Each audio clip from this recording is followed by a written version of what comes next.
The woman was speaking with a colleague, but the topic of their discussion. Today's story has a similar narrative structure. Here is an entertaining viewing experience for you. I spotted her seated at one of the tables, munching spicy wings. I subtly moved my chair away by myself. There were merely 3 single seats available in the establishment. She was alone, and I couldn't help but secretively glance at her, unmindful of what I was seeing. Then I took a second look. She was stunning.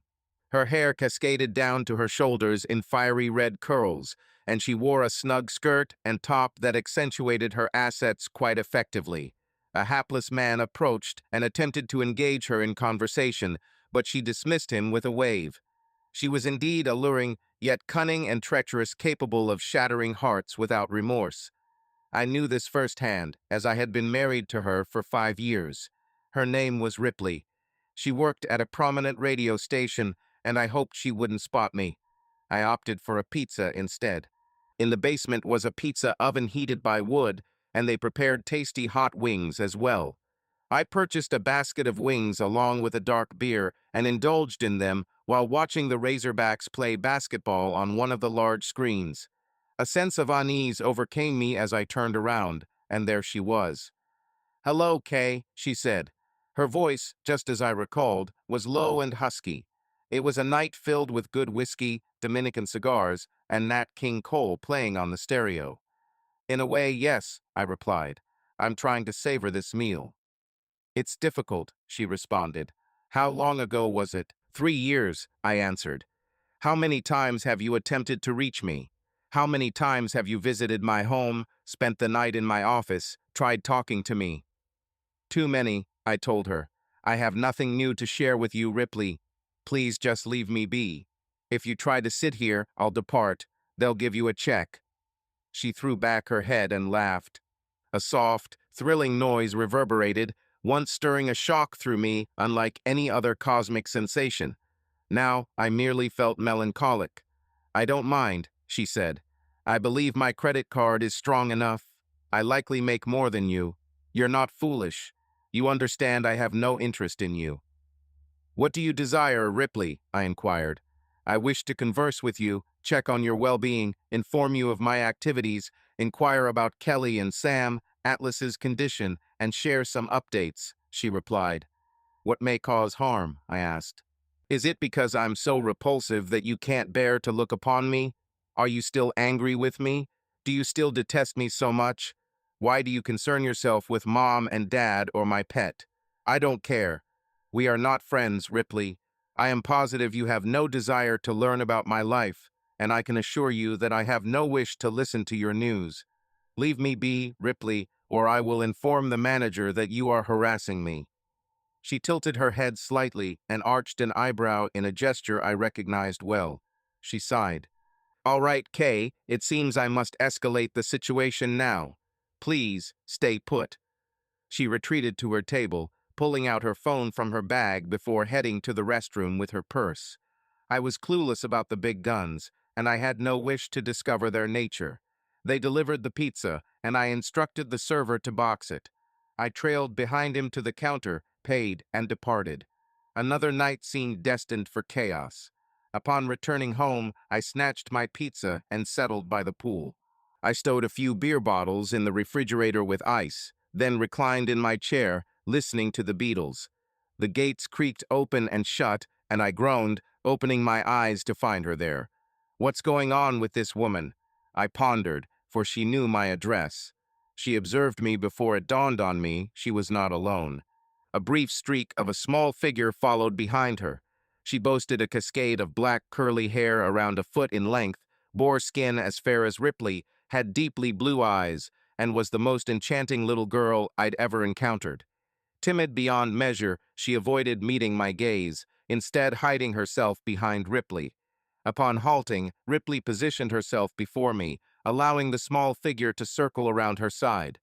Grasping hands with the small figure, Ripley then moved lower to stand next to me and gently nudged her towards me for viewing. With eyes fixed on the ground, Ripley coaxed her small chin upwards with a single finger so that our gazes met. "Kay, I'd like you to meet McKenna," she murmured. "McKenna, this is Kay." Caught off guard, I hesitated and extended my hand. Realizing my blunder, I thought, what an idiot. Yet, the little girl gently placed her plump little hand within mine, revealing dimples on her knuckles and fingers. "Hi, Kay," she chirped. "Hello, McKenna," I replied. "You're amazing. I'd always been unsure how to engage kids. Most adult chats are just dead ends." So I inquired about her job. She chuckled. It was a revelation worth risking for. I wanted her to repeat it. "I don't work, silly," she replied. Her voice was delightful, soft yet slightly rough. I felt she'd mature into someone like Ripley. "You're too young to work." "How old are you?" I asked. She displayed her 3 tiny fingers. "3," she said. "Fantastic age. You're a stunning little girl, aren't you aware?" She blinked her massive, striking blue eyes.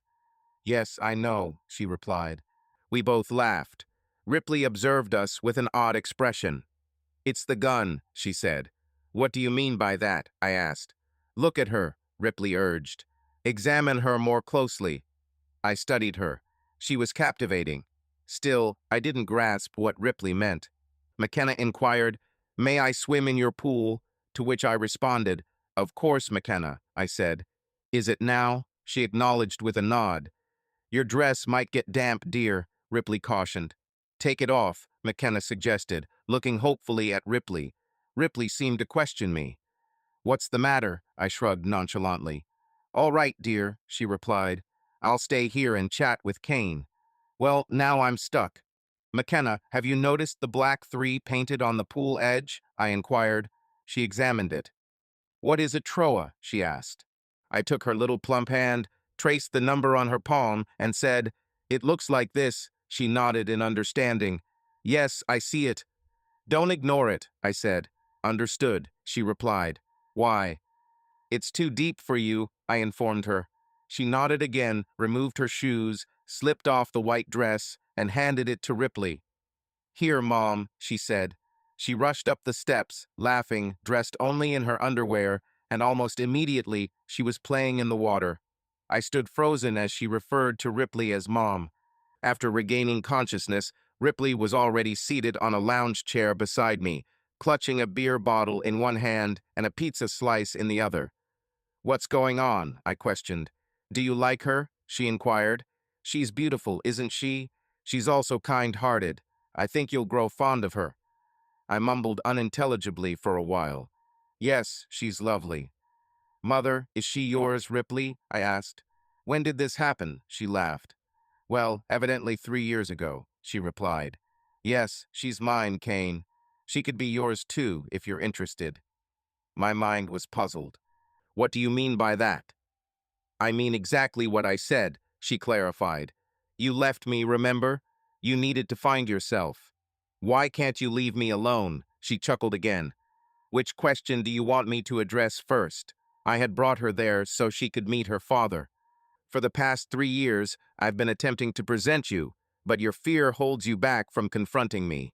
However, I made it clear that I don't wish to be in your presence. You mistakenly label me as cowardly, yet it's you who seems reluctant. It's high time for you to depart."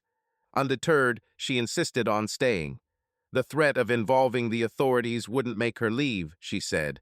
Her gaze shifted towards the pool. "You're her father, Kane. Look at her," she urged. This small water-soaked charm was playfully engaging with pool accessories. I felt a strong need to get towels for her.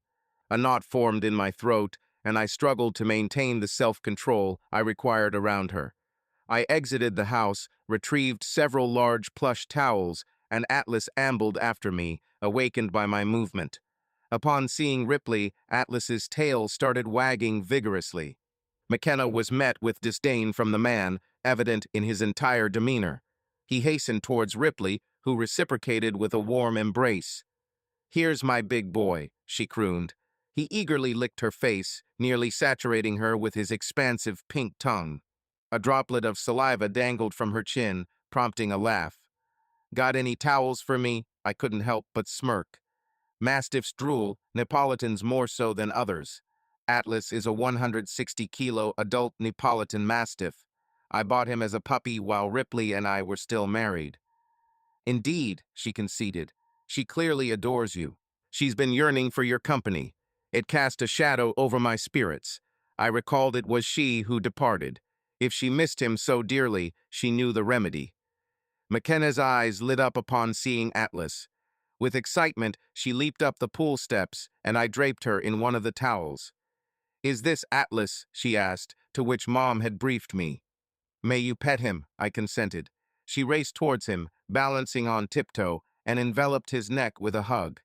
Overjoyed, he labored heavily, his aged skin quivering with exertion. She turned to her mother and uttered, "I want him, Mom." Ripley eyed me skeptically. She cleaned McKenna, removed her dress, and watched as she fled, tossing a ball for Atlas to pursue. "I don't trust you," I stated. "Yes, I understand," she replied. "I'll gather proof. I'll conduct a DNA test. I've never deceived you, Kane, and you know that. Yet, it wasn't known to me, but it made no difference. I require this evidence," I told her.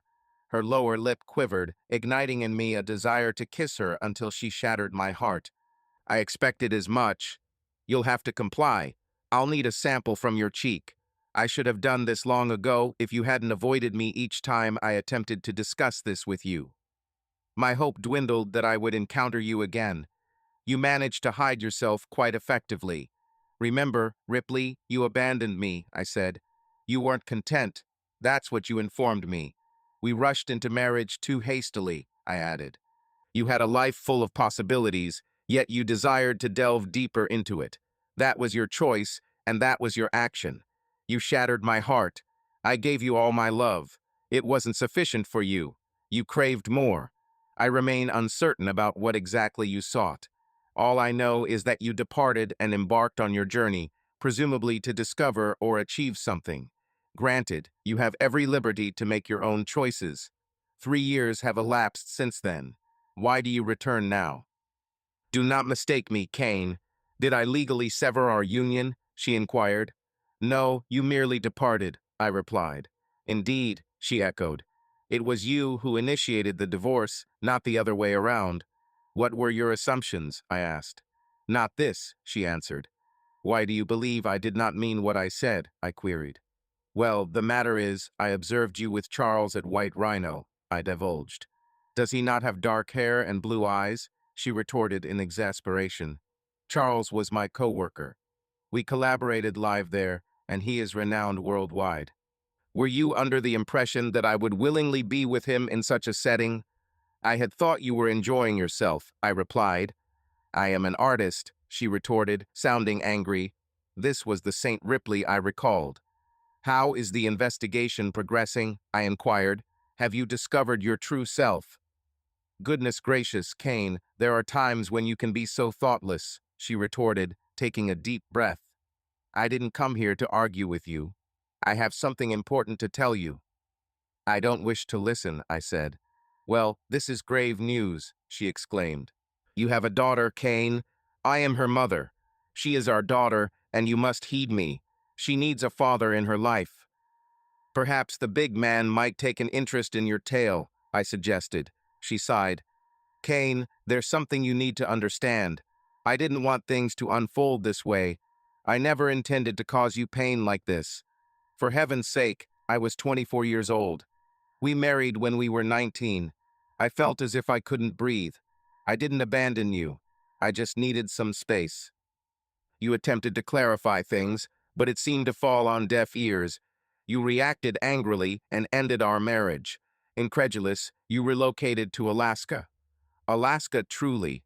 Was this the most remote place you thought to distance yourself from me? I admitted. Indeed, that was the idea. "You departed," she confessed. "I was fearful. Losing myself terrified me, and the concept of a child filled me with dread. I simply panicked. I acknowledge it may sound like nonsense to you, and even to me now, having grown beyond my youthful foolishness.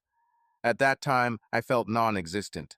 All I saw was us, and I felt myself losing my individuality. I acted impulsively, stupidly.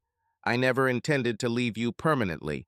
I merely needed a brief respite, a moment to comprehend who Ripley truly is and what she symbolizes.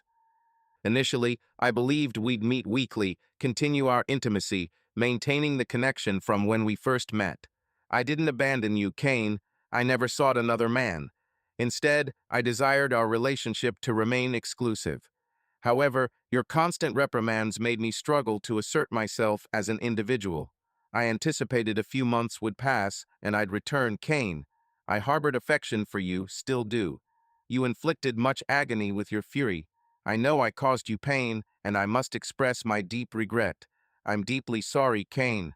I ruined everything. I didn't intend to, but I did. I recalled our last discussion. I was enraged and exasperated. She announced she would depart within a week, and my anger, anguish, and anxiety escalated throughout that period. When she arrived with the truck, signaling her departure, I erupted. The incident wasn't pleasant, marking our last conversation. Yes, she attempted to reach out. At that moment, I was ill-equipped to handle it. That day, too, I couldn't perform the task. Hand it over to Ripley from me, I requested. Ripley, I find your words untrustworthy. Don't you comprehend this? I suspect you have discovered your identity. I'm unsure of your intentions here, but I think you ought to depart. She sighed in annoyance. I anticipated everything, Kane. I had foreseen your reactions. You never granted me an opportunity to elucidate the situation. You repeatedly disappeared, avoided me, and fled whenever I found you. You are aware of the court-ordered counseling, aren't you? The issue was that you were in Alaska, making communication impossible. Eventually, I relented and let it go. All I ask is for a chance. Allow me to meet with you. Let us have a conversation. If not for my sake, then for hers. She nodded towards McKenna as she approached us, resting her hand on Atlas's broad shoulder. What about her, Kane? I was unable to speak as she stood beside me. McKenna, she loves Atlas, she stated. When you adopt the role of my father, could we sometimes have me at your place to play? This isn't fair, there's no question about that. Matters worsened when she ascended onto my lap and placed her curly head on my chest. Hold me, she said. She seemed to settle in comfortably. I cast a furious gaze towards Ripley, but she merely laughed. She was well aware that this little girl held an irresistible charm. I have some tasks to attend to, she stated. It will barely take a couple of hours. It appears McKenna wishes to rest. May she stay with you? No. Her beautiful countenance gazed up at me, and her sleepy blue eyes softened my heart. Please, Kane, Mom has mundane activities, and I'm extremely weary. Agreed, let's head inside, I replied. I carried her, and she was as weightless as a feather. Ripley transported leftover pizza and a cooler. I seated myself on the sofa, and McKenna nestled on my lap. She grumbled about being cold. I fetched the blanket from behind the sofa and wrapped her in it. She shifted until comfortable, and her breaths became heavy and rhythmic. The sound of Ripley bustling in the kitchen echoed as she placed the pizza onto plates before storing them in the refrigerator. She brought me a beer, popped it open, and positioned it on the table within reach. Frustrating woman, I thought. She barged into my home, acting as if she had every claim to it, and she got away with it because she knew she held sway over me. Her gaze lingered upon us for an extended time, and I noticed tears forming in her eyes. This was not what I anticipated. Her vibrant green eyes gleamed as she turned, claimed her purse, and set off towards the door. I won't be gone long, she called out, leaving me with a peculiar tone. I saw her wiping her eyes as she exited, and I spent the time watching sports on TV, sipping beer occasionally. McKenna sighed softly in her slumber every now and then. Later, Ripley knelt before us, scrutinizing us both. I stirred from my sleep, only to find that McKenna remained undisturbed. Noticing I was awake, Ripley touched my cheek, prompting me to take McKenna to her car. With caution, I rose and carried her out. Ripley opened the back door of her Escalade, and I gently placed McKenna on the seat, propping her head up with a nearby pillow. Intrigued, I leaned in for a kiss on her cheek. She sighed contentedly and settled more comfortably. Ripley embraced me, kissing my cheek before saying thanks. Can we visit sometime after work? She asked. There are things I need to discuss. She mentioned bringing tools for DNA analysis. I agreed to bring McKenna over on Friday at 6. Overcome with emotion, I left without looking back, leaning against the door for a moment before shaking off the confusion. What a night it had been. For the remainder of the week, I struggled at work. My mind continually revisited the sensation experienced while cradling this tiny angel on the couch. Nightly visions of a stunningly attractive and passionate redhead consumed my dreams, leaving me drained upon waking. Something Ripley had mentioned gnawed at me, something I couldn't quite recall, but seemed crucial. On Thursday, it suddenly clicked. She had mentioned that if I stayed in town, I'd see her mom dropping off McKenna. What on earth? My parents, with whom I frequently interacted, never uttered a word about Ripley or the little girl under Ripley's care. Clearly, I had made it apparent that I didn't want to discuss her, the child who could potentially be mine they were babysitting. It was an entirely distinct scenario. That night, I extended an invitation to dinner with my parents using 4 simple words: "We need to talk." Upon returning home, I was still agitated, but sharing a meal and discussing other topics helped me regain enough composure to listen. They withheld information about McKenna from me to avoid appearing as if they were pushing a reunion with Ripley. Fair enough, I was quite angry at the prospect of not discussing her. It seems they had been in contact with Ripley since the beginning. She conveyed the same excuses to them about self-discovery and attempting independence. It still didn't add up for me. Her career was thriving independently, and it was successful. Moreover, isn't cohabitation expected of married couples? I continued to believe that she wanted to experiment with someone else or multiple people before starting a family. It was the only explanation that made sense to me, which I expressed. "I don't believe that's the issue," my mother replied. Although what she said may sound irrational, I think she was genuinely sincere. She thought you would be apart for a few months and then return. From what we gather, she had pledged fidelity to you and, as far as our understanding goes, remained faithful until the divorce was legally completed. Are you suggesting this was all a deception? "No, son, that's not accurate," replied Dad. He labeled her statement as the most foolish thing they had heard. "Upon learning about your departure from her, we inquired about her expectations. You understand, she claimed she anticipated your anger, but expected it to subside and for her to return. By the end of our conversation with her, she acknowledged her mistake, but neither of us knew how to rectify the situation. We didn't know where you were," Mom explained. "We couldn't bear to ask her to leave," she added. "We attempted to help her regain reason, but I am unsure if our efforts bore fruit." Then she informed us that she was pregnant. She swore the child was yours, but we harbored doubt. Regardless, we endeavored to assist her in preparing for motherhood. You can see how much she's transformed Kane. From being a capricious princess who impulsively followed foolish ideas to becoming a responsible adult capable of raising a child, she has evolved significantly. I hadn't realized she reduced her radio broadcasts by half and nearly halted all public appearances upon McKenna's birth, you said. That was news to me. Kane, I understand your affection for Ripley, so I know how painful it was when she left, Dad interjected. I don't hold you accountable for her actions. Regarding Ripley, your father asserted that she had been selfish and foolish when she departed from you, but she's not the same girl anymore. Your mother and I notice a lot of positive changes in her, particularly when she's with McKenna, he added.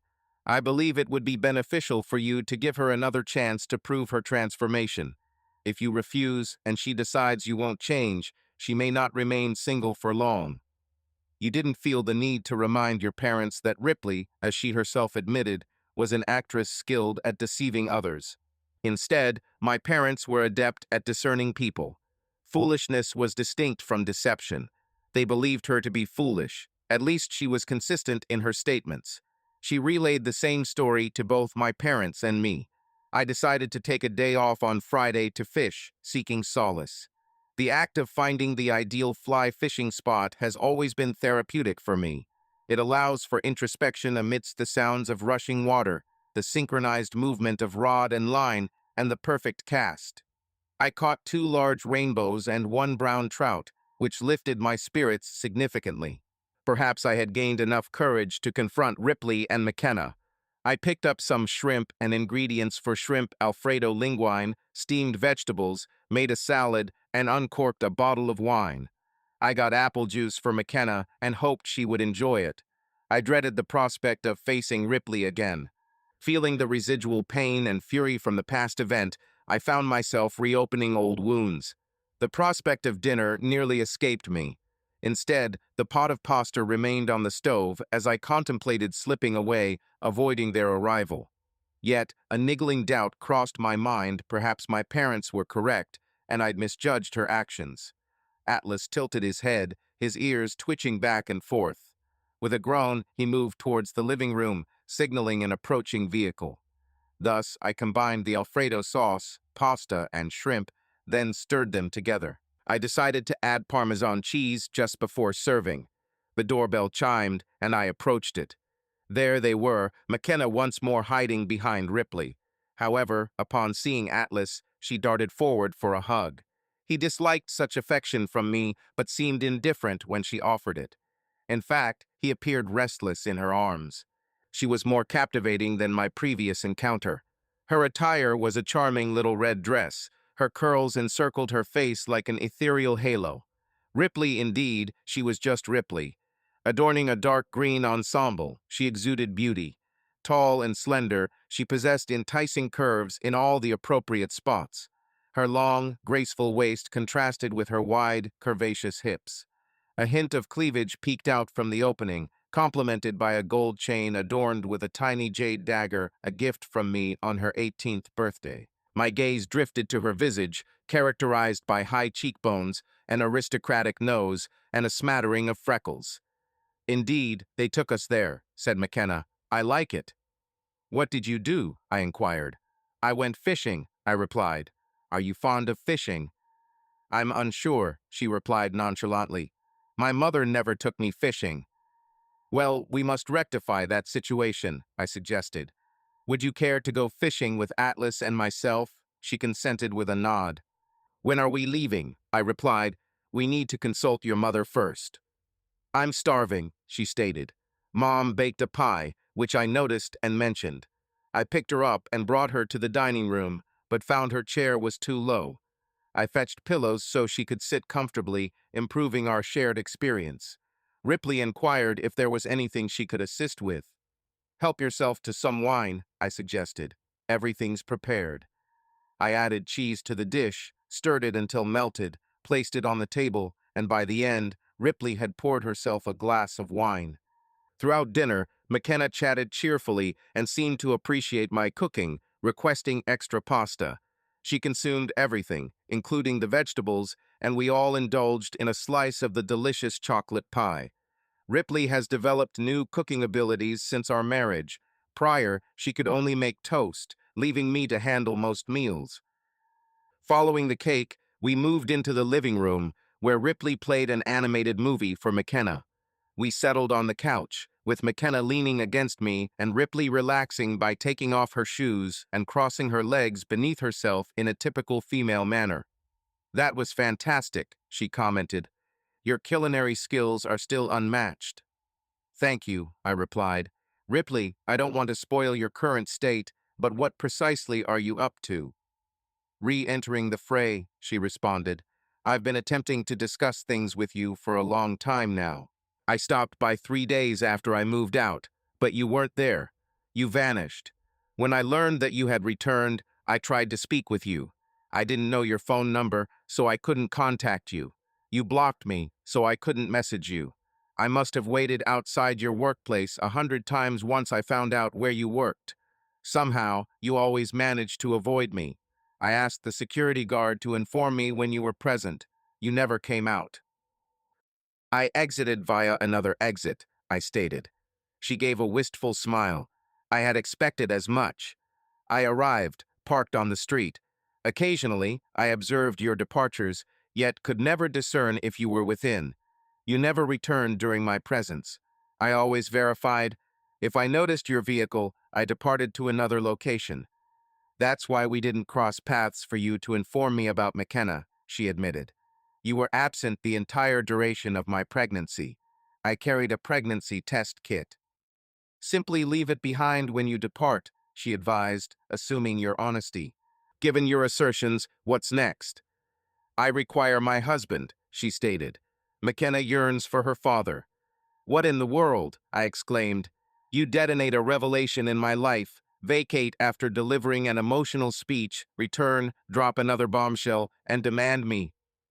Well, when I needed you, Ripley, you showed no concern, she retorted. I glanced at McKenna. She was engrossed in her movie. You showed no interest at all that I needed you. Why should I care about your needs? You're mistaken, she countered. So, where am I off base? I inquired. Weren't my dimensions satisfactory? Didn't I perform to your liking? Ripley recoiled, taken aback. Goodness, Kane, never harbor such thoughts. This has never been an issue for us, and you know it. No, you exceed all expectations. I've never. Goodness gracious, Kane, what's gotten into you? You're so insecure. Why do men ponder like this? Do you assume every woman is a size enthusiast? Do you truly believe we are all yearning for a 10-inch manhood? Are you a queen, mother? McKenna spoke up forcefully. Evidently, she was tuned in. Ripley chuckled. No, darling, but you are a royalty, she replied. McKenna giggled. Fair enough, I mused to myself. I leaned over and gently squeezed her knee. She returned my smile, momentarily blurring my vision. I desire you, Ripley, I confessed. What do you imply? She asked. I mean, I want to be with you, I clarified. I want you to stay with me. I want you for the weekend. I want you for Christmas. Ah, I expected that from you, she replied. I understand your emotions. I know what you're feeling. The issue is that I wish for her to stay overnight as well. We can find a resolution to this situation. May I stay the night here? I inquired. She replied, we're sort of part of the same package. I then asked McKenna, would you like to spend the night with me and Atlas? She nodded affirmatively. Turning to Ripley, she inquired, do you want to stay just with Kane and Atlas? This time, she shook her head. No, she responded firmly. I need you here too, Mom. I might require your presence. Ripley said, Kane, you can't only think about yourself. She is more important. You must also consider what she would prefer. I will assist you, and you can have her most of the time you desire, but please be mindful of her needs. I understood and agreed. However, this conversation was not about that topic she had intended to discuss. Instead, Ripley said, Kane, I need to ask you something. When I shared my situation with you, I was completely truthful. It had nothing to do with the matter at hand. What I want to talk to you about is something else. The notion that you considered me insufficient is utterly preposterous. Ripley teetered on the brink of hysteria. This is excessively much. She inhaled deeply. Regardless, that wasn't the problem, Kane. It was because I'm not particularly mature. I adored you so profoundly, and I still feel the same way now. I felt as if I were being devoured, leaving nothing of me behind, which terrified me immensely. I panicked and acted foolishly. I felt I needed some space from you for a while. I never wanted this to be eternal. I thought we'd meet occasionally, didn't I? She glanced at McKenna and chuckled. I would have left you speechless. I knew this all seemed unbelievable then, but not now. I was an immature child, thinking like a child. Why didn't you say this before? I inquired. Curse me, it appeared to me that you desired this to be eternal. I repeated what I thought was said, but she firmly corrected me. Either I wasn't clear enough or you didn't catch it right. Have I ever told you I'm leaving you, Kane? I no longer want to be your wife. No, I responded. You stated it's difficult for me to express this, but I'm leaving. I have a home on Pine Street and I plan to move there next Saturday. I need some personal space. I need time to discover myself. My tone grew stronger and McKenna looked at me. That's all right, I apologize, I said. Her gaze returned to the TV, yet I knew she was listening to Ripley and me. It didn't work out. This is too uncomfortable, Ripley commented. I want you to express whatever you want. Do you have any plans tomorrow? I plan to watch basketball, drink beer, and clean my car, I replied. Would you let me pick you up and take you somewhere? She inquired. I'll ask Mom to take care of McKenna. I want to share something with you. I wish I could tell you everything. Will you accompany me, Kane? I felt wary. Let's clarify where you intend to lead me, I inquired. Lighten up, Kane. Don't be such a coward, she countered. Are you suspicious that I mean harm? Do you genuinely believe I aim to murder you and cast your corpse into the lake? I responded ambiguously. Yes and no, I said. I don't suspect you of intending to kill me, but you are dangerous, the most dangerous individual I have encountered. She chuckled. I'll meet you at 10 o'clock, then we'll clean your car together, understood? The closing credits were displayed. McKenna, it's past time for us to leave, I said. Understood, she replied. I hope not, Ripley cautioned. I won't, she assured. I spent some time with McKenna and Atlas before they departed. Emma embraced me warmly, and Ripley kissed me on the cheek. As I was securing McKenna in her seat, she asked, When will we stay overnight at your place, and when will you teach me to fish? Her memory proved remarkably accurate. Aren't you free on Sunday? I inquired. She chuckled. I don't go out on dates, she replied. Why do you ask? I suggested. If your mom doesn't object, I'd like to take you fishing on Sunday. I added, we can discuss the overnight stay later, all right? Yes, she agreed, bobbing her head emphatically as her curls danced. May Atlas join us? I promise he won't get on the bed, she requested. His bedding can be brought into your room, and he will sleep near your bed on the floor. She paused to consider. Okay, she decided. By the way, can Ripley come fishing too? I inquired. Of course, was her response. I'll see you at 10. That night, I had distressing dreams. A small girl with dark hair was swallowed by a colossal fish, and I raced to rescue her. I was running through molasses, and it took me an eternity to reach her. I sat up abruptly, my heart racing. It was 4 in the morning, and I was drenched in sweat. After standing and drying myself, adrenaline surged through my body. I soon lay back down, trying to banish that image from my mind. Eventually, it was 9 o'clock, my alarm chiming. Quickly, I stood, showered, dressed, and consumed a bun.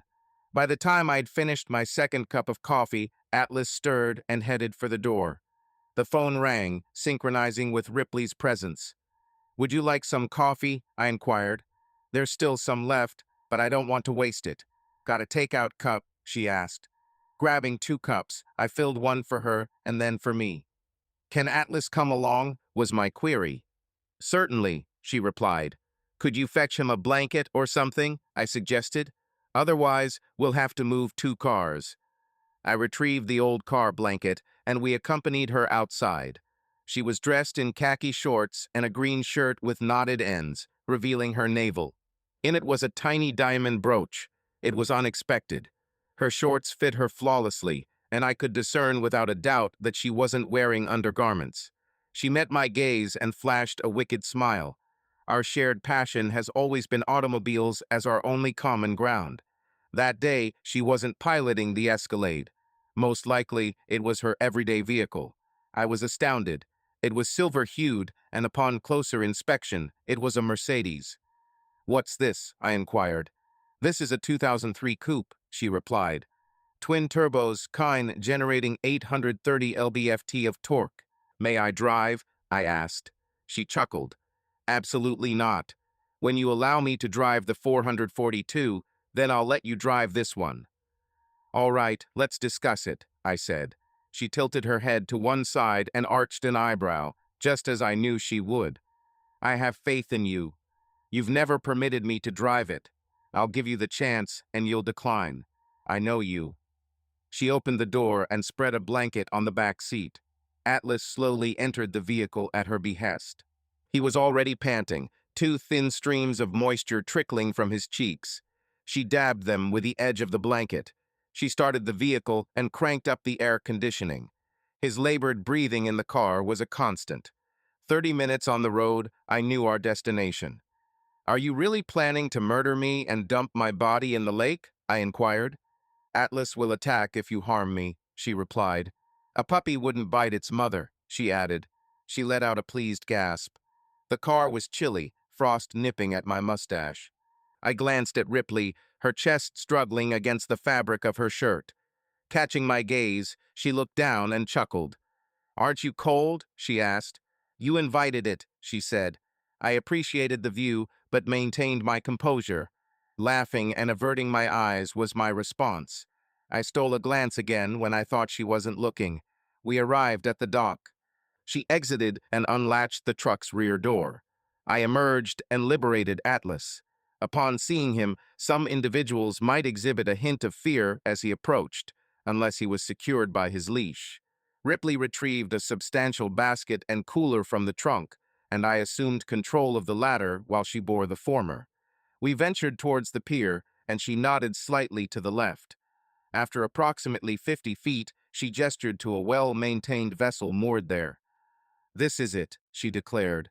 We ascended aboard, and I assisted Atlas up. The employee untied the ropes, and Ripley steered us beyond the no-wake zone before reducing the engine's speed, causing the large boat to leap like an aircraft. She guided us for approximately 5 miles along the lake, stopping in a secluded cove. "Secure her to that tree," she instructed. She deactivated the engines, and I fastened the vessel. "Whose boat is this?" I asked. "Mine," she responded. "I've owned her for 6 months now. You seem to be managing quite well, don't you?" I observed. "I secured a significant contract," she disclosed. "This is my signing bonus." "You implied I had been playing with the big leagues," I said. "Fancy a drink?" she proposed. I accepted, and we moved to the front deck. We sat across each other on cushions, and I knew the tough conversations were imminent. "All right, I'll spill it," she said. "You might not appreciate it, but if you simply listen to me, I promise I will listen to you." "Well," I inquired. "I would like that, but I don't expect it," she replied. She reclined on the pillow and extended her impossibly long limbs. "Kane, I adore you," she admitted. "I have loved you since our first date. My affection for you has never wavered, and I don't think it ever will. You are the only man I have ever loved. You are my one and only. When I went away for a while, I didn't mean forever. I hadn't even considered another man. I was still as devoted to you as before. I thought I loved you excessively. I was mistaken. You didn't realize it at the time, but you were certain about your actions. I couldn't help but feel it was a case of buyer's remorse, as if you'd obtained what you believed you wanted, only to find it wasn't as expected. However, you corrected me. It wasn't the act itself that you regretted, but rather the manner in which it was executed. I've matured, Kane. I was naive and inexperienced before. Now I am a woman. I did what had to be done, and if you hadn't departed, it would have been less complicated for both of us. I'm uncertain if it was wrong, you said. You're unsure if it was wrong. It was terrible for me, let me assure you. Are you implying that you don't regret abandoning me? You claim you weren't leaving me, Kane. I clarified that I moved out instead. It's not the same thing. This is a convenient excuse, but go ahead and believe it if you wish. You had something you needed to attend to, and rather than finding a solution together, you opted to move away. Are you suggesting that everything would be okay if I stayed home, waiting for you to return, as if I were just some passive onlooker? I never claimed to be intelligent, Kane, and I've already expressed my remorse for causing you so much pain. Yet, I don't regret it, for during my absence, I grew and matured. When I discovered I was pregnant, I had to grow up quickly. I didn't initially consider the missed period. The first symptom I noticed was morning sickness. I just thought I was poisoned. It persisted, so I sought medical help, which is when I learned of my pregnancy. That was 9 weeks along. "Did you know it was our child?" I inquired. "Kane, there was no question about that," she replied. "You were the only man I allowed to be intimate with, from the beginning of our relationship until the finalization of our divorce. Were you eager for the paperwork to be signed?" She glared at me with anger in her eyes.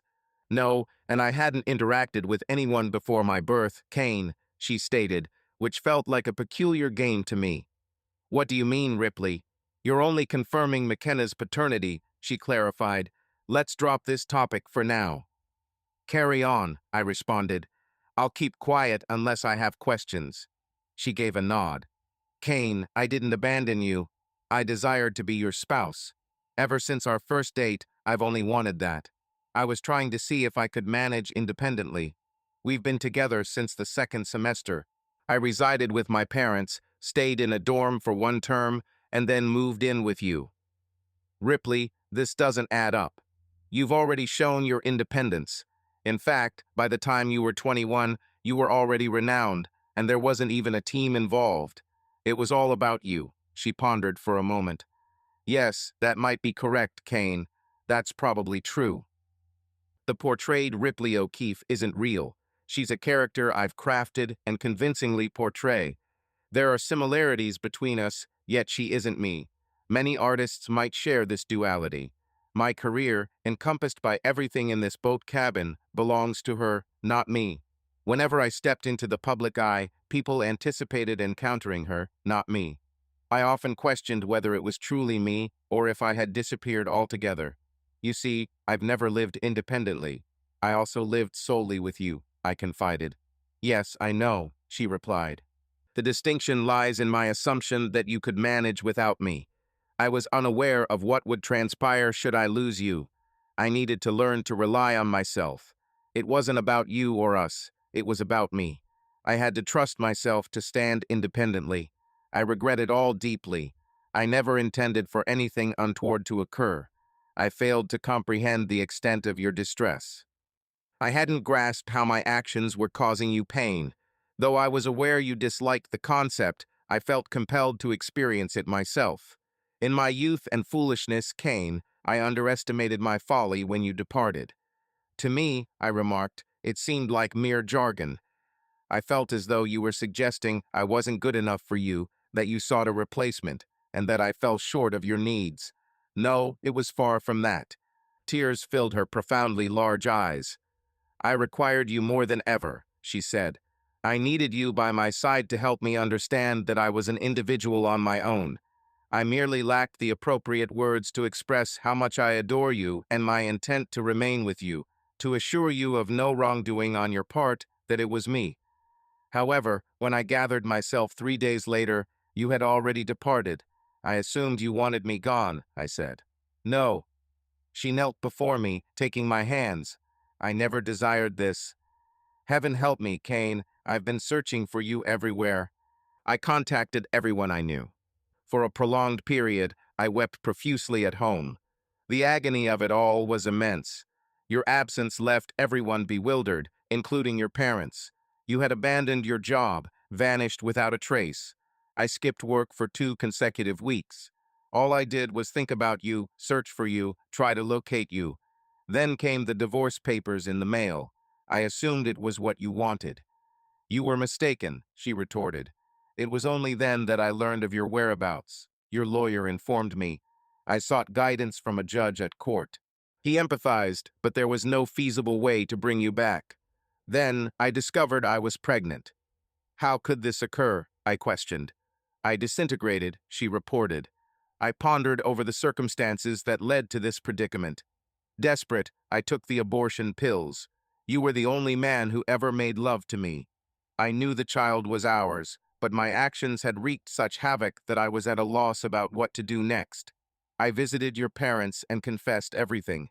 I admitted my folly to them. They acknowledged my mistakes. She mentioned that they never spoke ill of her, instead providing care for a week during which she resided with them. Your parents are exceptional, Kane, she noted. They attended birthing classes with her, accompanied her to doctor's appointments. When McKenna was born, your mother was in the room. Initially, they seemed unsure if she was theirs, but they provided unwavering support for her. Overwhelmed, she sat back, uncertain of her thoughts and actions. Eventually, she questioned Ripley. "What do you want from me?" she asked. "What is it that you desire?" Ripley responded, stating that Kane knew full well what she wanted. Frustrated, she labeled him a coward. Agitated, Kane rose. "All you can do is hurl insults at me when it's you who made mistakes and fled," he exclaimed. "Take me back, Ripley."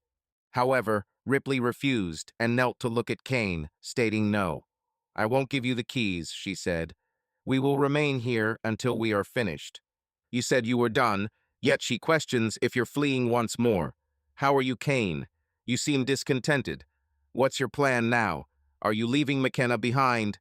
returning to Alaska. Why not try Siberia instead? Stop trying to escape through conflict. Your way of dealing with problems has always been to run away, but it won't work this time. You're not the kind of man who would abandon his daughter, aren't you? Don't you remember your promise to take her fishing tomorrow? I felt incredibly weary. Upon returning, I sat down. She can find me here. Again, she asks, "What do you want from me, Ripley?" "I'm here, Kane," she said. "I'm here with you. I love you completely. I've always loved you. I believe you feel the same way. I ask for a chance. That's all I request, just a chance. I'm asking you to let me demonstrate my growth. Consider fishing with McKenna, for instance. You enjoy it, and she likely will too. Meet her, fall in love with her. She could make your life extraordinary again." The thought made me smile. "I'm certain about it. I desire to do it, Ripley, and that's all." "No, you understand that's not entirely accurate," she stated. "I'm initiating the first move because I messed everything up. I'm asking you out on a date. I'm hosting a charity event on Tuesday evening. I want you to accompany me. When this is resolved, I want you to propose a dance with me. There's still time since we need to collect McKenna. Her parents have agreed to look after her. Then I wish for us to spend the night at your place. We'll stay in your guest room. In the morning, I will prepare breakfast. Will you object to this plan?" I pondered for a moment. "I have a condition," I said. She seemed hesitant. "What is it?" "I'm preparing breakfast," I replied. She chuckled, and it gave me an exciting sensation. "Perhaps it's better this way," she suggested. "Now I can truly cook. I need to feed the baby. I had academic commitments. So, what happens next?" I inquired. "Are you planning to keep me imprisoned here?" "Yes," she replied. "I wish to go swimming. Are you ready for this undertaking?" I mentioned that I forgot my swimming trunks. "You didn't recall our upcoming boat trip. Do you remember our canoeing adventure on Labor Day during our first year of marriage?" she inquired. "I do remember it vividly. It was quite an experience. We paused for lunch at a gravel bar. She disrobed and tempted me into the water. Our intimacy ensued. Ripley, I believe our encounter didn't commence there. She rose, began to undo her blouse slowly. My throat felt parched, and I took a sip from the bottle. She peeked at me as she unbuttoned her blouse, saying, "You still appreciate them, don't you?" She was obviously joking. Ripley radiates more sensuality than words can capture. Everything about her shouts sensuality in bright neon letters. She's stunning, but that's not the focus. She has a knack for making men look foolish. Yes, we might be fools when it comes to women, but Ripley is not in a league of her own. We met for the first time on her 18th birthday. I took her dancing. She moves like a cat, graceful, flexible, gliding as her weight shifts. Once upon a time, she commenced dancing for me outside our booth, standing tall. Two gentlemen passed by, mere feet away from her performance. As they drew nearer, approximately 20 feet away, both men were captivated by Ripley's dance and couldn't tear their gaze away, so ensnared by the spectacle that they collided, causing them to fall to the ground. Such was her allure, even clothed. Throughout our relationship and marriage, friends, strangers, gas station patrons, everyone inquired about her identity. Upon learning she was my girlfriend or wife, their questions became indecent or absurd. Was she as talented as she seemed? Behold this beauty. Goodness gracious, where did you find her? It never ceased. Initially, these comments offended me, and I demanded they be silent. For the thousandth time, I merely ignored them. I would have defended her every day if not for my resignation. Remarkable was her disregard. Indeed, she was aware of her impact, yet unaffected by it. Her captivating figure held so much allure and anticipation, yet it fell to me to reveal it. A piercing in her navel hinted at a transformation. Our first lovemaking was a transcendent encounter for me. The sensation she evoked felt otherworldly. She was delicate like a kitten, but harbored strength within. She never looked back, transforming into an assertive, aggressive lover, initiating intimacy as often as I did. I tried to dispel these recollections from my mind. I needed to halt this situation. "Ripley, don't undress," I said. She appeared confused. "What? Why?" she asked. "You've never declined me before." "Ripley, this is too crucial. McKenna is too important. This matter is significant and will not be resolved in bed. Night has never been a problem for her, at least as far as I know, I said. Yes, you are quite charming, and you're aware of it. Let's reminisce together. It would be fantastic yet. Once done, our rift will persist as I'd still be angry about your departure, and you'd still resent me for not forgiving you sooner. After a brief pause, she fastened her shirt. You're right, Kane. I overstepped boundaries manipulating you like that. But what now? Guide me, as I'm clueless. I don't comprehend, I replied. For a long while, she was engrossed in thought.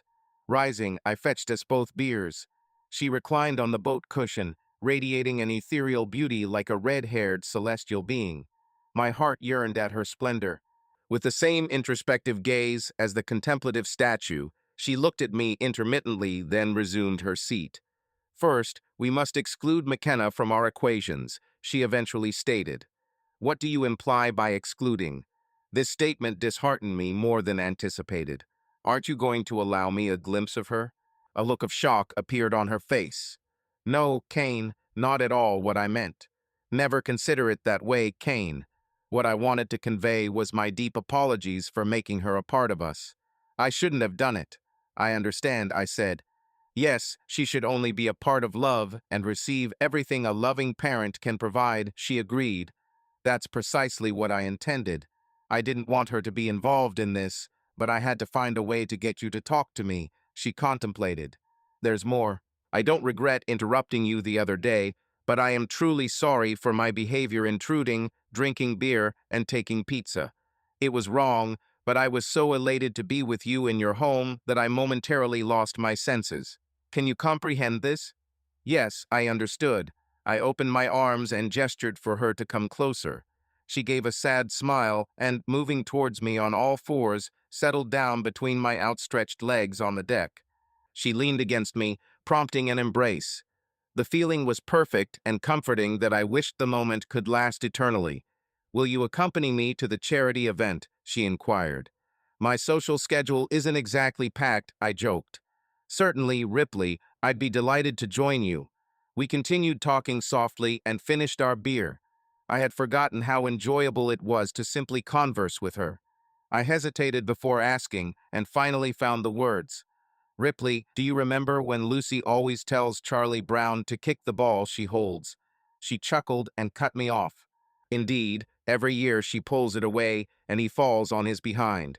Yes, and every time she assures him things will be different next year. And yet, they aren't. We laughed. Then her gaze turned serious. You're wondering if I can be trusted not to take your trust away again, right? Ripley hesitated. Yes, but this trust is more valuable than a football. This felt different to me. The Ripley I knew would have blurted out whatever came to mind and tried to fix it later. Eventually, she spoke up. Are you making me leave again for some trivial reason? In essence, I've already been there, experienced that, and spent a fortune on the souvenir. I put in 4 years without you, while McKenna went 3 without her father. The truth is, neither of us can predict whether you'll bolt again when I do something foolish. There are no assurances. It's regrettable, but no, Kane, I'm not asking you to move in or remarry me. I'm asking for a chance. Despite my career success and the wealth of material possessions I own, I believe what we, you, me, and McKenna could create together would be the most valuable aspect of my life. We took time to consider it before getting swept away by our respective lives' events. 2 long-separated acquaintances found themselves together again, initially filled with an uneasy quietness that quickly faded. By the time twilight arrived, there seemed to be a sense of easing tension between us. She rose and stretched, resembling a large, graceful feline. My limbs weakened, and she gave me an embrace. With our earlier conversation resolved, we decided to return. I needed to prepare for fishing, I said. I loosened the boat's mooring. Ripley ignited the engine, and we journeyed back to the dock. On Sunday, Ripley deposited McKenna while I took her fishing. I was aware of a little stream nestled in the national forest, teeming with various sunfish. I armed her with a fishing net, and she twirled with glee each time she reeled up a plump bluegill, rockfish, or green sunfish. Upon catching the first one, I inquired about her intentions for it. It was a petite fish, vibrant in hues of orange and blue. Could we keep it in an aquarium? She queried. In an aquarium wouldn't be ideal for her, I suggested, as she wouldn't thrive there. What's another option? Let her go, I suggested. If we catch larger ones, we can eat them. She pondered over it for a while. We'll release this one and keep the big one, she agreed eventually. Here's what transpired. We halted fishing to ignite a small fire, grill hot dogs and marshmallows for lunch. By the time we reached the creek, she had captured my heart. By noon, I was under her spell, and by the time we transported the fish to my vehicle, I knew my life would never be the same again. This was my destiny to be McKenna's father. She dozed off in her small car seat on our journey home, and I teared up each time I gazed at this sleeping cherubic figure. Upon returning, Atlas greeted us enthusiastically. Whether it was us or the fishy aroma that intrigued him more, I couldn't tell. McKenna amused herself with Atlas. I cleaned the fish, boiled the vegetables, and pan-fried the fish. Initially hesitant towards fish, McKenna later developed an interest in self-caught food. She sampled it and took pleasure in it. Though she likely preferred dessert ice cream more, she was only 3. Ripley prepared a small bag for McKenna to stay overnight, but she requested her mother's presence as well. Unable to refuse the sweet child, I contacted Ripley and extended an invitation for her to spend the night. Prior to any assumptions, I made it clear to her that she would share a bed with McKenna, not me. During breakfast, she subtly mentioned my attendance at the charity event, and I informed her I had already agreed on Tuesday.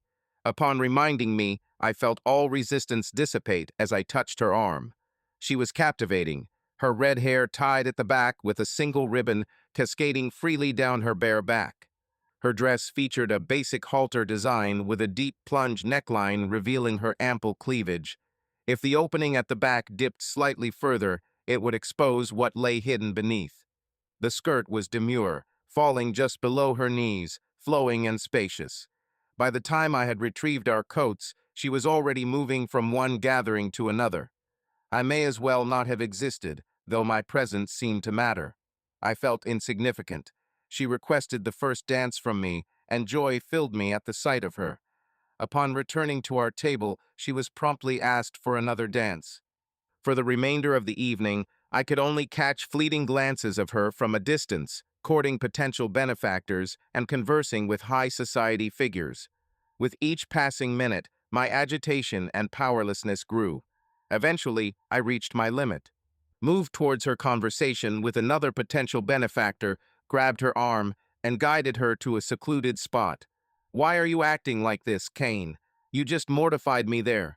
This was a significant donor I was engaging. Am I chopped liver? You're the one who wanted me here. Initially, I didn't want to attend, and now I regret it. We can't discuss this here, she said. Let's go somewhere else. She pulled me through a side door into a small park. What's wrong with you, C? You're being immature. So what if I am like this? You're the one who wants me back. You're the one who led me into this predicament. I thought my feelings mattered to you more. How self-centered can you be? I'm trying to collect funds for sick children, and you're sulking because I didn't cling to your hand tightly enough. Yes, of course, it's always about you first. You found yourself, now save the children. What will transpire next? You're not being sensible, see? You aren't a simple-minded hick. You know our mission.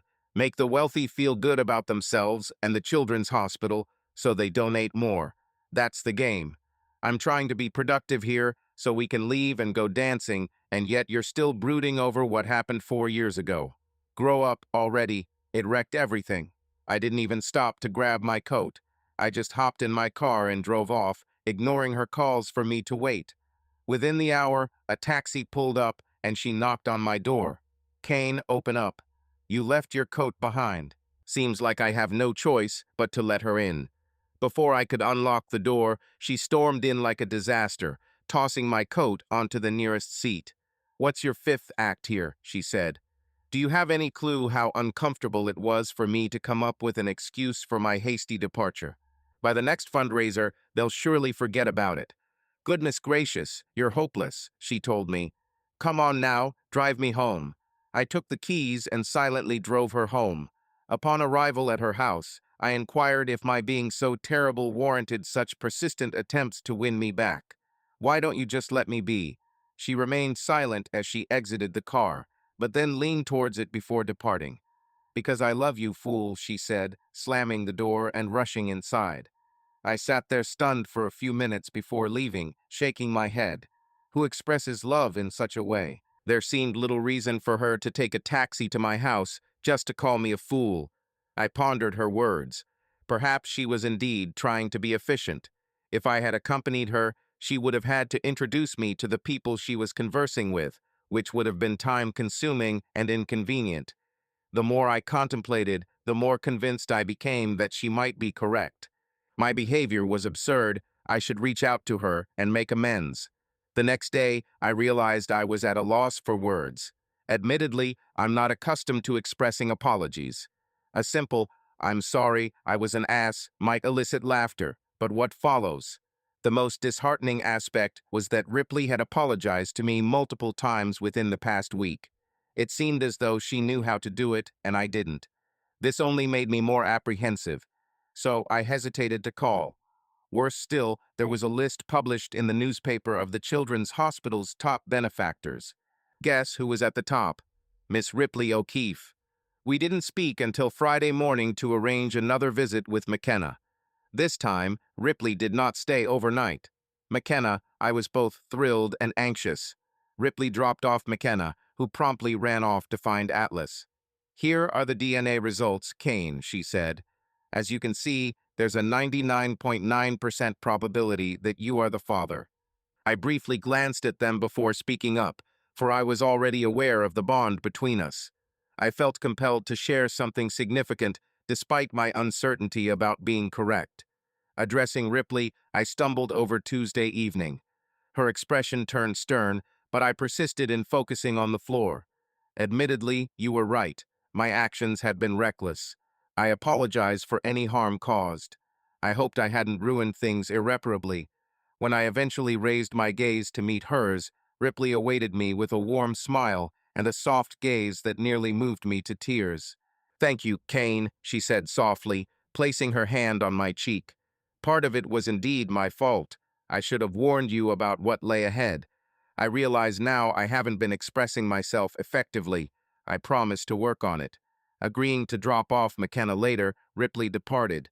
Once I managed to free McKenna from Atlas, I washed her and asked about dinner preferences. Predictably, she answered with a desire for pizza. A foolish question indeed. Despite my inability to explain why, I escorted her to a pizzeria in town. My focus wasn't on our meal order, so when I turned to exit, I was taken aback to find Ripley engrossed in conversation with an unfamiliar man, both of her hands entangled with his. I was on the verge of eruption, but McKenna sensed something amiss and tugged at my hand, her face etched with concern. "What's wrong, Kane?" she queried. I swiftly composed myself and guided her to my vehicle. She remained upset, and it took me several minutes to soothe her. Fortunately, she didn't press for a reason behind my distress, and Ripley and McKenna never crossed paths. Nevertheless, I simmered with anger within. She had almost persuaded me that she yearned to reconcile, only to be seen with another man at the first available chance. We returned home, consuming our pizza. McKenna was nearing completion of hers, and I had to ensure she didn't overfeed Atlas. We were both fatigued and opted for an early slumber, although I didn't join her. Still rattled from the events, I found myself about to advise Ripley to disregard everything when I heard the faint scuffling of childish footsteps. "Indeed," she said. "Kane, little McKenna can't sleep. May I sleep with you?" "Of course, darling," I replied, bending down and lifting her up. Thankful for my pajama choice that night, McKenna promptly drifted off to dreamland, her soft snores overpowering Atlas's own. As she whispered, "I love you, Daddy," before dozing off, she sealed my bondage. The following morning, Ripley took McKenna away. I asked if I could visit her the next Saturday, and she consented. She looked disheartened when I didn't ask for breakfast together, but remained silent. Time rushed by, and I eagerly anticipated seeing McKenna again. This time, I embraced her, taking her on a fishing trip along the White River with Atlas in tow. under a massive oak tree, we found our spot. McKenna and Atlas frolicked along the coastline as a colossal trout lay in wait. After 20 minutes of fishing and conversing with McKenna on the shoreline, I made a false cast, drawing line from the water. There was a submerged log and a deep pool hidden behind it. I aimed perfectly, causing the fly to skim over the log before twitching. A pull came, but my excitement caused me to reel too eagerly. Nothing. I became absorbed in my angling endeavor, taking another 100 tries to lure that beast out of its hiding place. This was a once-in-a-lifetime opportunity. The gigantic fish was poised and ready. I prepared to venture upstream, calling for McKenna, but she didn't respond. Concentrating on the enormous fish, I hadn't heard anything for some time. I turned around, only to find that neither McKenna nor Atlas were in sight. I called out for McKenna, worriedly asking, "Where are you, sweetheart?" Silence was my reply. Along the coastline, approximately 20 yards away from the water, extended a tall stretch of grass, nearly reaching my height. Beyond it lay a vast, dense woodland extending seemingly endlessly. A path in the grass led me to a small Spider-Man toy embedded in the dirt. It belonged to McKenna. Nearby, I noticed the impression of her small sneaker and one of Atlas' footprints. I tossed my fishing rod into the grass, removed my waders, and sprinted. Frantically searching, I called out for them both. Fear overwhelmed me as I imagined this tiny angel lost within this forest. I shouted until my voice grew hoarse and feeble. Upon collapsing from fatigue, I regained some composure. I pulled out my phone, only to find no signal. I navigated back through the undergrowth, the grass, and rushed to the truck. Atop the hill, I was relieved to spot two bars. I contacted the sheriff's department, reporting the incident. They vowed to dispatch a rescue team promptly. Subsequently, I faced the most agonizing decision of my existence. I had to reach out to Ripley and inform her that we'd lost our daughter. I felt inadequate, insignificant. It took me 5 minutes to muster my resolve. When she picked up, I merely spilled it out, "Ripley, I require your aid." While angling, I was negligent. McKenna and Atlas vanished, and I couldn't find them. "Ripley, oh my goodness, I'm truly sorry. I'm such a foolish fifth wheel," I admitted. "Stop that," she sternly rebuked. "Contact the sheriff's office. I've already made the call." My voice barely carried. I wept like a child. "I lost my child, correct? Go search for her," Ripley urged. "I'll arrive as soon as possible."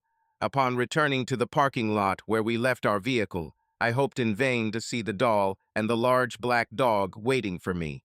My heart plummeted when I beheld the empty parking lot. Desperate, I rushed through the woods again, calling out their names, scouring every nook I could find. I teetered on the brink of collapse when I heard the sound of an approaching helicopter. I raced to the parking lot and made it in the nick of time to witness 5 men exiting a helicopter. I informed them about the incident, feeling like the most idiotic being alive, if not more so, a pitiful monster who lost his daughter while he was fishing.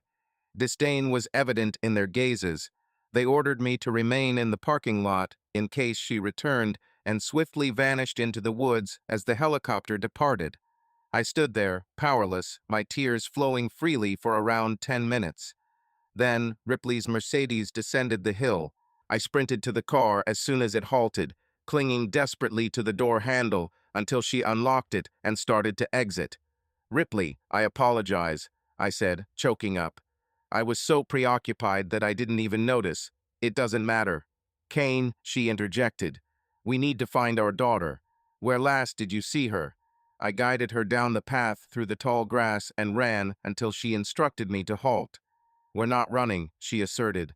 "Let's move slowly and keep a lookout for clues." We strolled alongside towering vegetation, scouring every nook for a hint.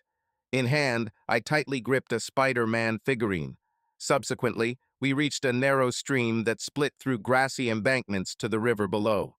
We ascended the waterway, gradually gaining altitude for roughly half a mile. Enclosed in thick foliage, yet discernible, was a trail ahead. A minor, steep incline emerged, resembling a clearing, and the meadow had become overgrown with grass. Emerging from the woods, I shouted Heli. Atlas lay on the grass, contentedly breathing, resting his head on his warm side. McKenna was asleep there. Upon reaching them, I felt lightheaded. Collapsing onto my knees, I embraced her petite silhouette. She stirred and awoke, holding on to me. Her eyes opened to reveal indigo blue orbs. "What transpired, Dad?" she inquired.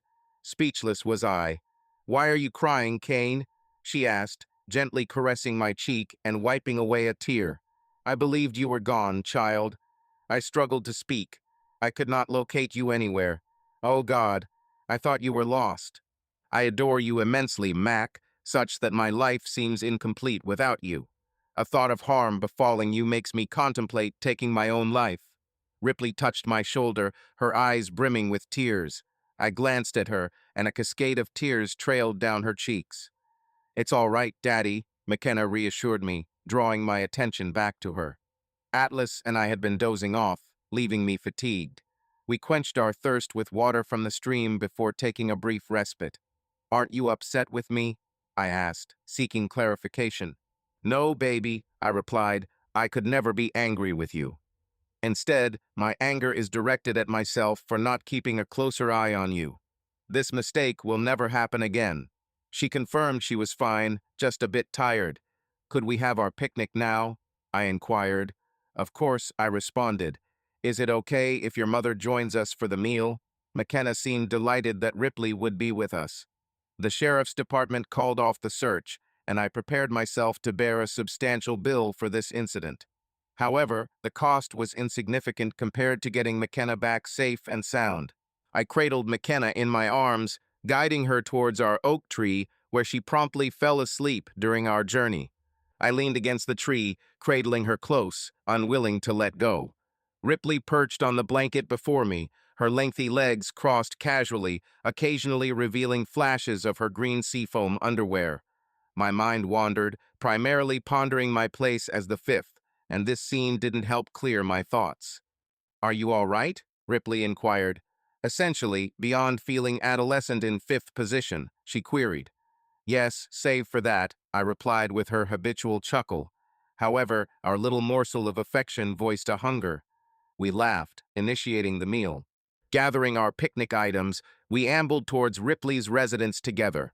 After tucking our weary cherub into bed, we admired her contented smiles. Ripley brewed us coffee, and we settled down to converse. I felt compelled to mention, in fact, perhaps I could express, I exhaled deeply and added, "You did an excellent job nurturing McKenna. She's flawless, and evidently, you've been a fantastic mother." Oh dear, I failed to recall Ripley's likeness when I complimented her earlier. Her radiance was so intense that her hair appeared dim by comparison, causing me trouble, but I pressed on. "Now, why do you insist on me becoming your father? You can't present me in public without me behaving like an impertinent adolescent. If left alone with her, I could lead her astray and get her lost in the woods.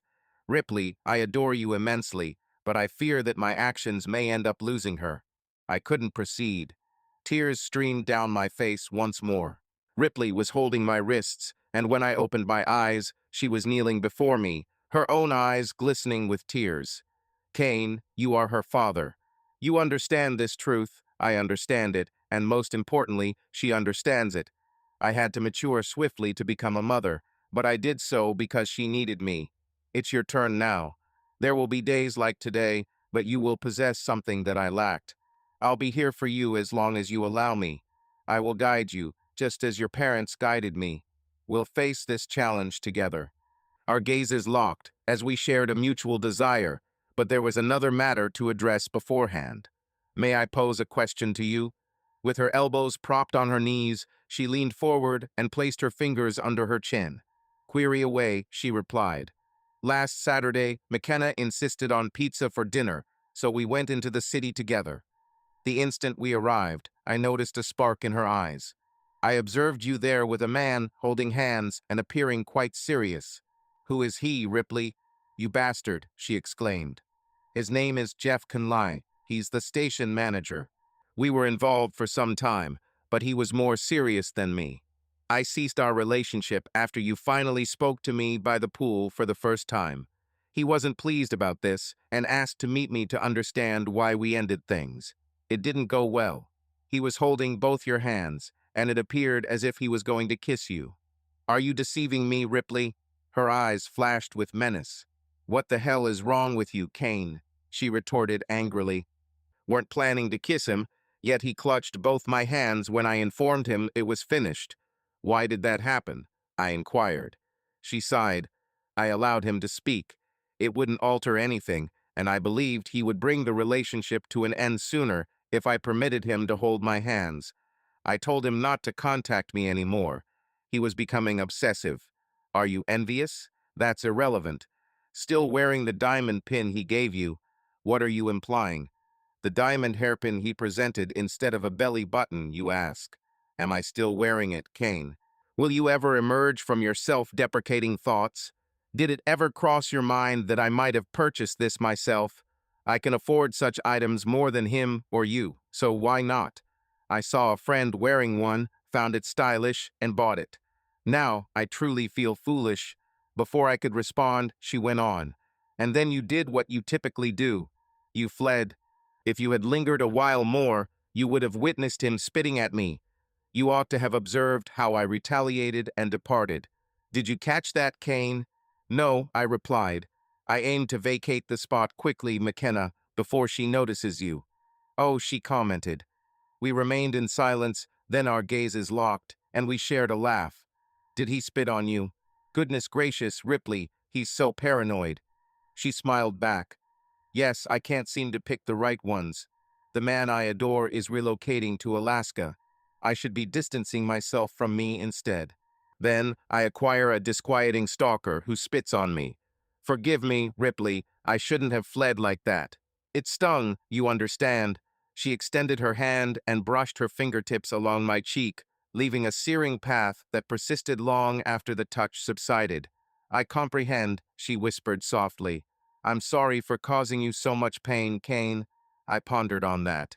I know I told you I have no regrets about moving out, but I'm starting to question that now. I know that from here on, I wish for us to work things out jointly if you allow me to. Can we conquer all this suffering? I'm not sure. However, you seem determined more than anything else, she mentioned. Our life started taking on a comfortable rhythm. McKenna was with us on Mondays, Wednesdays, and Saturdays. We made an effort to engage in family activities at least twice a week. Our troubles and awkward moments persisted, but they became less frequent. Ripley and I were dating again. We were not particularly close. We shared passionate kisses, yet abstained from intimacy. Perhaps we both wanted to avoid overwhelming ourselves or each other. We tiptoed around the issue, and I had a perpetual collection of blue balloons. I believe we both knew it was only a matter of time, but we wished to get it right. Ripley didn't work on Saturdays, and in the afternoon we took McKenna to the cinema at the mall. We followed it with a visit to the food court for an orange smoothie, where we sat watching her enjoy it. I noticed Ripley glancing over my shoulder, and she leaned over, whispering to me. She remarked, "Here comes the strife. Jeff Conley is arriving." We both rose and observed him drawing near. "What's your business here? What do you suppose?" "He's here to take this young woman from where she currently resides," Jeff explained. "Jeff," Ripley responded evenly. "I informed you that I encountered my former spouse, and I'm attempting to resolve matters so we can reunite. However, our relationship isn't finalized until I say it is. Therefore, dispose of that woman and let's depart. You can't simply abandon me whenever you wish. I abandon women, they don't abandon me." As he advanced towards Ripley, I felt her tense, so I positioned myself between them. "Listen, Mr. Conley," I stated, "she is my wife, and no one speaks to her in such a manner. I suggest you compose yourself and depart." "They show no signs of leaving," he smirked. "You wouldn't want to stir up trouble." "Trouble," he smirked. "You have no idea what trouble truly is, weakling." He reached into his pocket. Before I could act, Ripley darted between us, sustaining a painful wound on her arm. I perceived he was taken aback and seized the moment to disarm him. I glanced at Ripley, her complexion pallid. McKenna wailed, "Mommy, Mom is injured." I hastily unbuckled my belt to create a tourniquet. Someone shout for 911. I cried out, kneeling beside Ripley and securing the belt around her arm. One of the bystanders proved to be a nurse, assuming control over the application of the tourniquet. "Remove your shirt," she ordered. "What?" I asked, puzzled. "Remove your shirt," she repeated, and applied pressure to the wound. I complied as instructed. She appeared to sense my apprehension. "Don't fret," she said. "It seems worse than it truly is." I was unsure if she was being truthful or simply attempting to console me, but I had no option but to trust her. The alternative was unbearable to contemplate. Time seemed to stand still before paramedics finally arrived to transport Ripley to the hospital. McKenna and I spent a few minutes waiting as police handled the situation calmly. I provided a quick statement, assuring them I'd visit the station once Ripley was stable. Upon reaching the hospital, we found Ripley in surgery, accompanied by McKenna. We shifted to the waiting room, where I spent time soothing McKenna. I then contacted my parents for support, pondering on our relationship evolution since our separation. I couldn't fathom Ripley placing herself in harm's way like this, having changed that drastically. I sincerely hoped so. Having Ripley and McKenna in my life seemed desirable. Marrying Ripley again was a question for the future. My parents and Ripley's parents arrived concurrently. Fortunately, the hospital offered me time to freshen up and change into a gown. McKenna sought solace with my grandparents, who took turns comforting her. In a different part of the room, I explained the incident to them as the doctor emerged with reassuring news. Despite the deepness of her wound and significant blood loss, it was not critical, and she was expected to fully recover. She remained unconscious during recovery, but would soon be capable of receiving limited visitors. Expressing my desire to visit my mother, I mentioned that she was exhausted. Thus, they took her home since they lived closer. Ripley's parents and I stayed in a tense vigil for a while before the nurse reappeared. She inquired, "Is Mr. Kane present?" Identifying myself as Kane, I responded, "But it's just Kane my name." A moment later, she explained that Miss O'Keefe had awakened and was seeking me. Rising to follow the nurse, I found her parents stood up, prompting the nurse to say, "Only him." Although displeased, they complied with Ripley's wishes. Upon entering her room, she looked extremely fatigued, but upon seeing me, she brightened instantly.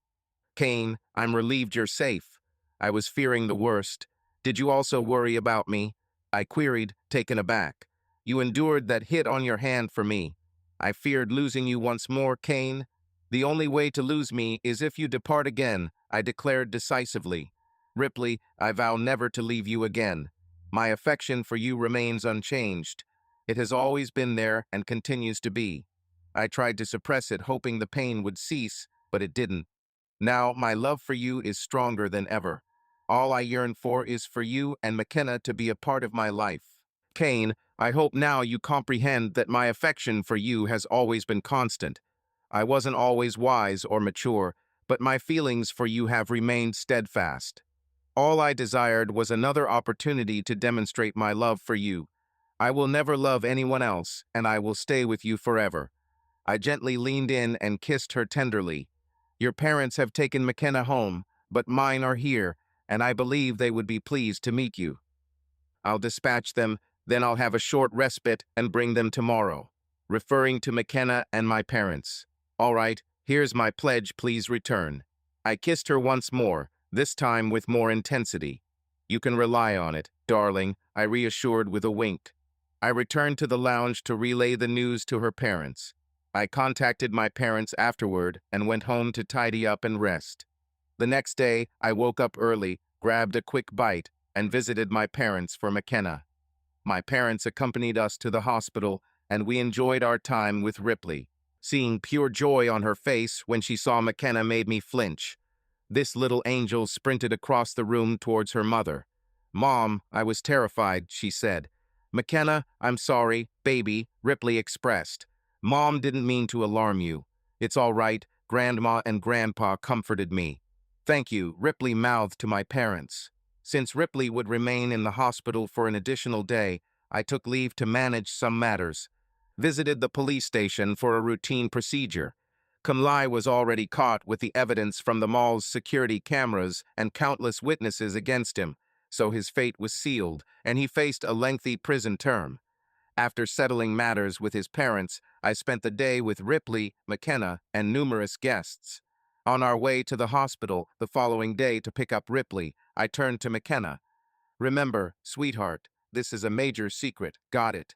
I made a gesture to seal my lips, and McKenna chuckled, imitating me. The nurses wheeled Ripley into the car, and while helping her in, McKenna couldn't stop laughing. "You too," said Ripley. "What's going on?" McKenna just laughed and smiled like a sphinx. I informed Ripley she would stay with me during my recovery so there wouldn't be any surprises when we arrived at my house.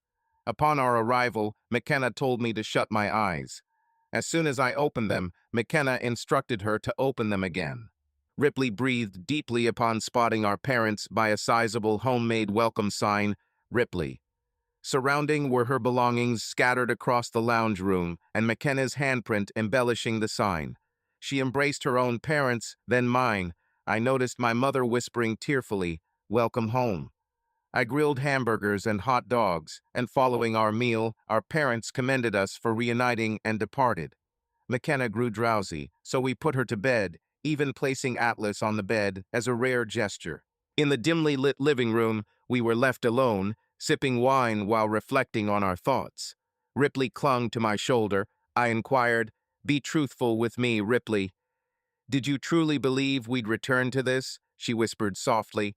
"In my wildest dreams," she admitted, "but is it genuine?" I signified affirmation. "Primarily, I was wishing that we could be friends, that we could co-parent McKenna amicably. Beyond that, it's merely embellishment." I placed my hand beside the couch. "All right," I remarked, "since I lack frosting, I do possess a can of whipped cream instead."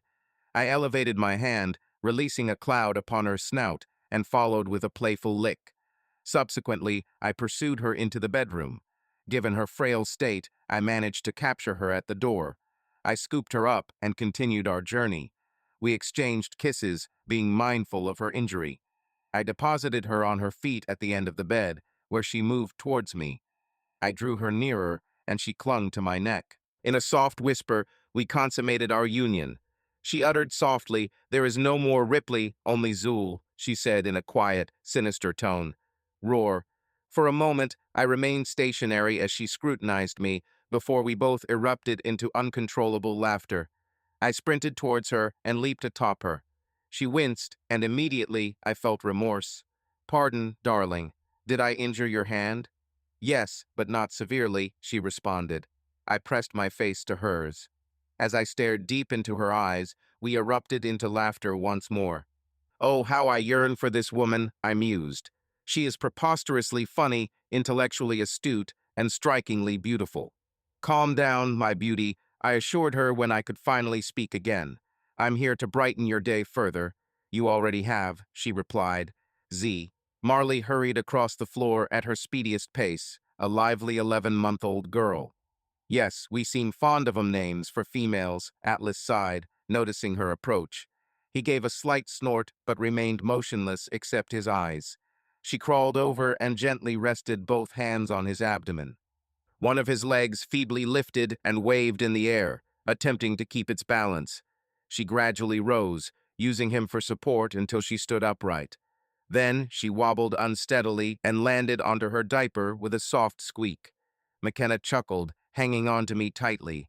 "She's dim-witted, Daddy," she said, gazing at me with her enormously large blue eyes. "Indeed, that's her," I replied. The door opened and Ripley appeared, bathed in the fading sun's glow. Her long, fiery red hair billowed about her, resembling flames. She donned a snug skirt and top, accentuating her attractions, which were many. She was outstanding. She was also lethal and cunning, capable of shattering your heart, but mending it too. I knew mine to be secure in her hands. How do you find our tale today? While I felt the husband might have erred in this instance, his perspective can be empathized with. Isn't observing one's spouse flirting with another a contemplative matter? Share your thoughts in the comments. Join us in the next video.